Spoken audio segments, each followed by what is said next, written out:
O que se sabe sobre a história da Chapada Diamantina? Sabe quais foram os primeiros habitantes de lá? Há quanto tempo existem aquelas formações rochosas maravilhosas? E como é que se deu a colonização, bem como as intenções políticas? Como que tudo isso se reflete nos dias de hoje? Olha aí, um tratado sobre a Chapada Diamantina. Sobre essas questões, o professor Francisco Lima Cruz Teixeira lançou agora, na última terça-feira, seu primeiro livro que sai pela editora Solis Luna, Chapada, Lavras Diamantes, percurso histórico de uma região sertaneja. Claro que a gente fica aguçado aqui, querendo saber mais sobre esse livro, sobre a Chapada Diamantina, e é com o próprio professor e escritor Francisco Lima Cruz Teixeira que a gente conversa agora, nosso convidado no Issa Bahia. Seja bem-vindo, bom dia e parabéns desde já, professor. Tudo bom? Tudo bom, muito bom dia e obrigado pela divulgação. Olha, que a gente sabe desde já, a Chapada Diamantina é uma das regiões mais belas da Bahia, do Brasil, isso não há dúvida. Agora, o que mais essa região esconde que merece a gente saber? E imagino aqui, de fato, deve ser muita coisa, porque é uma região muito diversificada, não, professor? Sim, sem dúvida. Agora, o que ela mais esconde até agora é exatamente a sua história, que é muito pouco conhecida. Então esse livro vem na tentativa de preencher essa lacuna. É um amplo painel do percurso histórico da região, que vai desde os seus primeiros habitantes, os índios, até os dias de hoje. E nesse percurso muita coisa, como você falou, escondida. Por exemplo, a guerra contra os índios maracás, que aí estavam na região na época, a extração de ouro em Rio de Contas e em Jacobina, isso no século XVIII, a descoberta de diamantes em grandes quantidades em Mucugê, já na metade do século XIX, a Guerra dos Coronéis nas primeiras décadas do século XX, e que tem Coronel Horácio de Matos como principal figura, como principal expoente desse período. Então é uma história muito rica, diversificada, porém até então pouco conhecida. Quando o senhor fala da história da Chapada e citando os índios, está remetendo a que época exatamente? Século XVII. Os índios maracás só foram dizimados no final do século XVII, por volta de 1680, 1690. Ou seja, foi ação dos portugueses ainda na época, desbravando novas... Sim, claro. Aí nós não podemos falar no século XVII de portugueses, mas sim de lusos brasileiros, porque já havia muitas pessoas nascidas aqui, principalmente da mistura do português com índio. Então seria mais próprio falar de lusos brasileiros do que portugueses.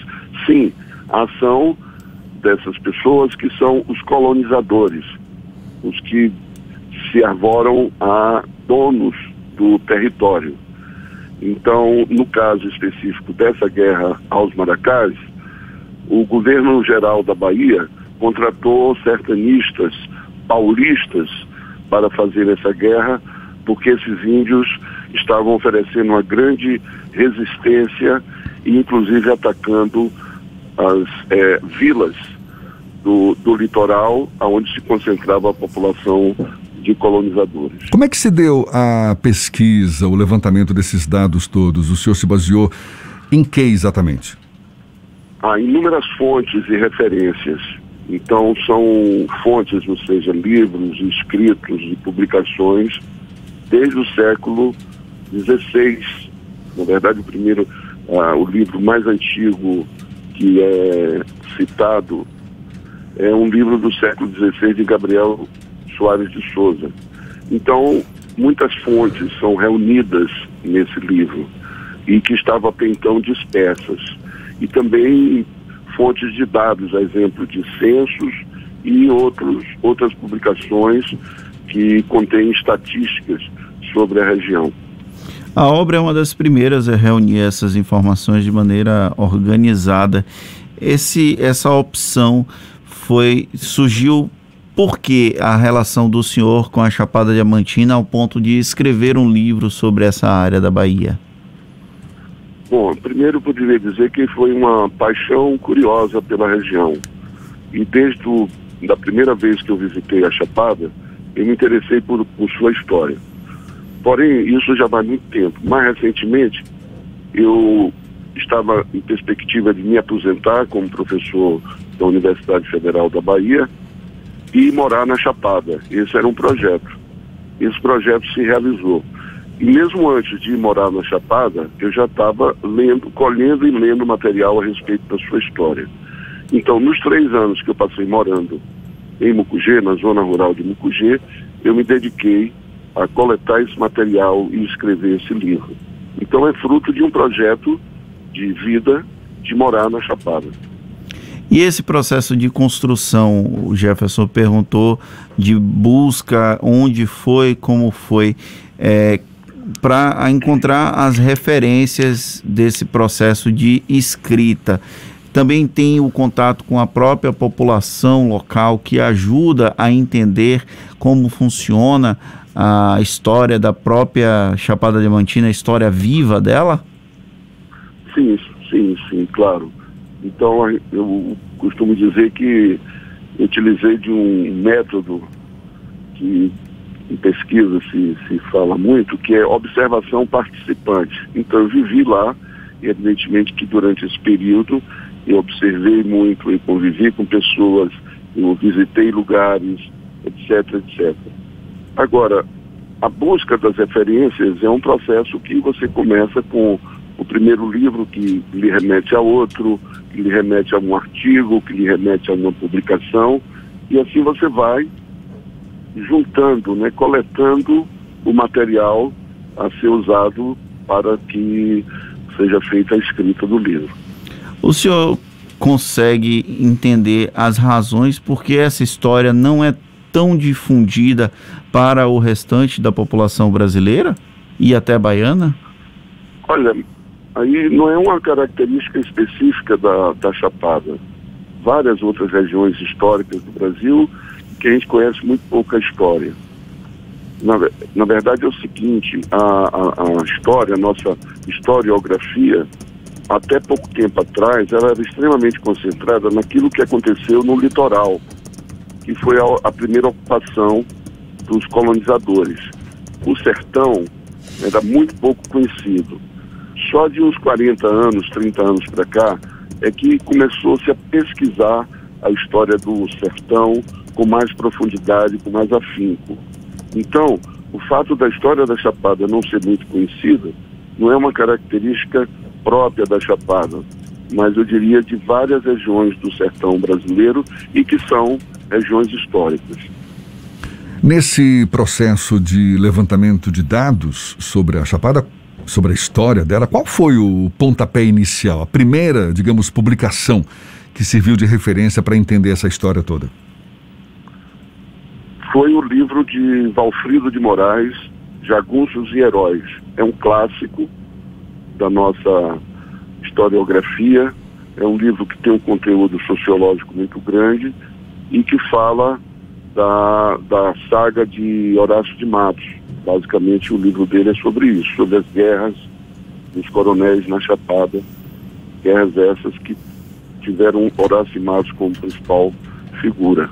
Então esse livro de Valfrido de Moraes, que eu li lá, logo depois que eu visitei a Chapada pela primeira vez, e isso foi no início de 1991, esse livro deu o pontapé inicial, porque ele me provocou muita curiosidade a respeito, não só de aprofundar aquele período que ele estava tratando, mas também o que teria acontecido durante todo esse percurso histórico.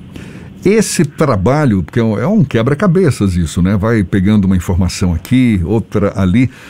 Como é que o senhor avalia o nível de dificuldade para ter acesso a esse tipo de informação? Foi relativamente fácil ou teve que suar, buscar, enfim, qual é a sua impressão a respeito? Bom, eu não sei se foi fácil ou difícil. Agora, é preciso ter paciência, porque a informação, para você ter acesso a ela, você tem que buscar muita busca na internet, muito livros antigos comprados em sebos, muitas visitas ao Instituto Histórico e Geográfico lá de Salvador. Enfim, é um quebra-cabeça, como você falou, e que, como todo quebra-cabeça, para ser montado exige paciência. Então, as fontes estão aí. Agora, é preciso também destacar que eu não fui em fontes primárias, ou seja, arquivos e documentos de igrejas, essas coisas. Porque, como eu decidi fazer a história do período todo, se eu fosse procurar arquivos, essas coisas, eu iria me perder. Então, não existem informações, como se chama, primárias nesse livro. Está conversando aqui com o professor e escritor Francisco Lima Cruz Teixeira, que acaba de lançar esse livro, Chapada, Lavras, Diamantes, Percurso Histórico de uma Região Sertaneja, livro que resgata a história da Chapada Diamantina. E tem algum aspecto que tenha chamado mais a sua atenção, que tenha sido, uau, isso daqui é fantástico, eu destacaria como a cereja do bolo do meu livro? Tem? Olha, aí é difícil porque são 3 períodos, período colonial, século XIX, século XX, cada qual tem as suas cerejas do bolo. São 3 bolos, cada um com suas cerejas. Então, no caso do primeiro, que é o período colonial, é exatamente a guerra aos índios. Isso é muito, talvez a parte mais sensível. E na segunda parte, que é quando se descobre diamantes, é exatamente essa descoberta e a corrida, ou seja, o número enorme de pessoas que acorrem para a chamada região chamada das Lavras, que é um recorte da Chapada, é um pedaço da Chapada, como de repente aquela região que não tinha nada começa a receber uma população muito grande, principalmente se a gente se refere à população da Bahia na época. E na terceira parte são exatamente as guerras dos coronéis, a revolta sertaneja e tudo que vem em decorrência. Infelizmente também nesse período nós temos a decadência, uma decadência muito profunda da região das Lavras. Professor, o que mais te surpreendeu nesse processo?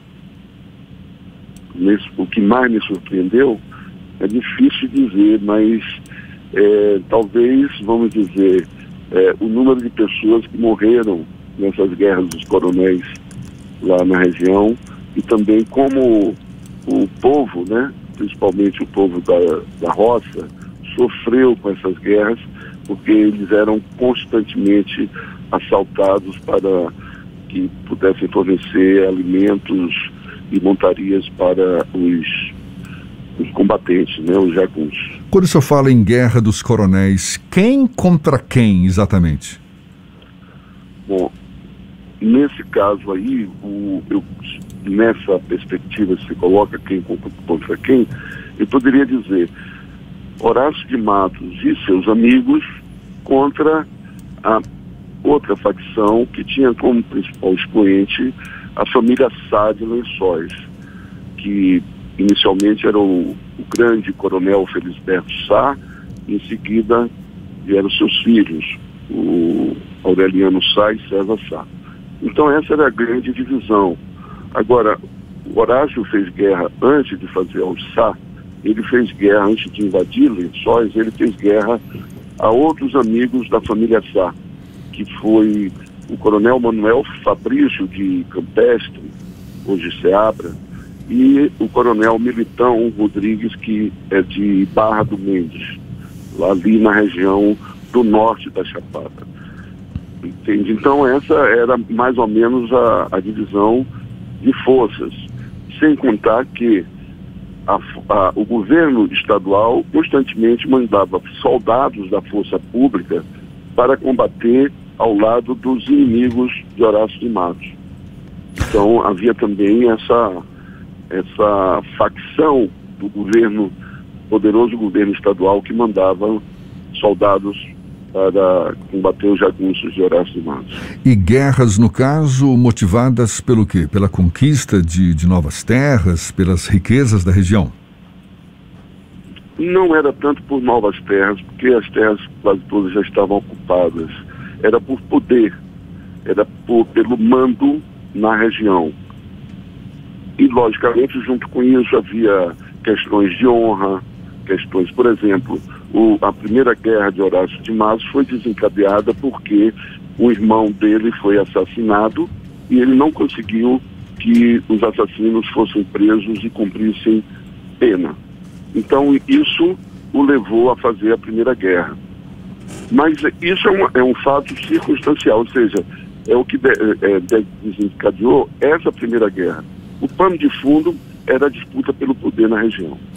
Professor Francisco Lima Cruz Teixeira, eu falei no começo que é o seu primeiro livro, eu sei que o senhor já tem textos, artigos publicados, de fato é o seu primeiro livro e talvez o primeiro de uma série, como é que o senhor está encarando essa possibilidade? A rigor não é o primeiro, porque eu já via antes, na minha... quando eu trabalhava na universidade, eu tinha organizado um livro, mas com tema totalmente diferente, com tema da área de administração, que era onde eu trabalhava. Exato. Na Escola de Administração da UFPA. Então eu já tinha feito a organização de um pequeno livro sobre redes, redes de cooperação.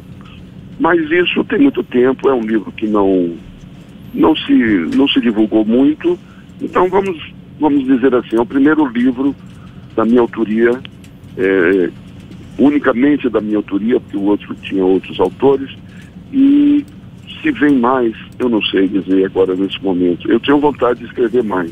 Vamos ver o que é que vem por aí. Por enquanto... Nesse momento eu não poderia lhe dizer se viria mais livros. Por enquanto ainda está degustando certamente o prazer que deve estar tendo, não é, com a divulgação desse livro. E também, elaborando outras produções. Professor, muito obrigado, parabéns. Fiquei aqui curioso em conhecer mais sobre a história da Chapada Diamantina, que a gente sabe é uma região belíssima e certamente esconde, não é? Deve esconder aí tantas histórias fantásticas que resultaram no que ainda é essa maravilha que a gente tem aqui à nossa disposição. E eu quero agradecer a sua participação, professor e escritor Francisco Lima Cruz Teixeira, que acaba de lançar esse livro, Chapada, Lavras, Diamantes, Percurso Histórico de uma Região Sertaneja. Para a gente encerrar, como é que faz para ter acesso ao livro? Ele está disponibilizado em livrarias? Existe versão online? Como é? Ele está disponível, por enquanto, apenas no site da editora Solis Luna. Pode comprar no site da editora Solis Luna. Por conta dessa pandemia, ele lógico, não foi ainda distribuído para livrarias, mas na sequência será nas livrarias presenciais também. Mas por enquanto só pelo comércio eletrônico, o site da editora Solis Luna. Eu gostaria, para finalizar, de agradecer muitíssimo a oportunidade de falar com vocês e qualquer coisa que vocês precisem mais saber sobre o livro, estou à disposição. Muitíssimo obrigado. Obrigado também, professor. Um abraço, até uma próxima. Agora são 17 minutos para as 8 na tarde FM.